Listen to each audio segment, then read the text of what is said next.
Fairly place থেকে যাচ্ছি হাওড়া ব্রিজের দিকে। আমরা হাওড়া ব্রিজের পুরো ভিউটা দেখতে পাচ্ছি। টিকলি মা বাবা একসাথে আমরা হাওড়া ব্রিজ ভ্রমণ করছি।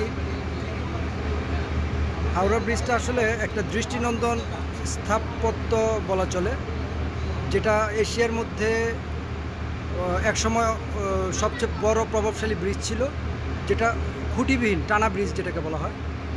নিচে কিন্তু কোনো পিলার নেই, অর্থাৎ ঝুলন্ত অবস্থায় ব্রিজটা, পুরো ব্রিজটাই ঝুলন্ত অবস্থায় আছে, যা দৃষ্টিনন্দন এবং হৃদয় জুড়ানো। ঠিক ওই পাশটা যদি আমরা দেখি, ওই পাশটা হচ্ছে এশিয়ার একসময় অন্যতম বৃহৎ রেলওয়ে স্টেশন, যেটা হাওড়া রেলওয়ে স্টেশন।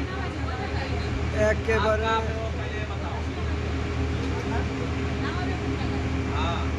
এই যে আমরা হাওড়া স্টেশনটি আরও কাছ থেকে দেখছি। ওই যে পতাকাটা উঠছে, ওইটাই মূলত হচ্ছে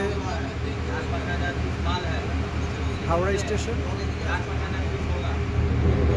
ব্রিজটার একেবারে খুব কাছাকাছি আমরা চলে আসলাম।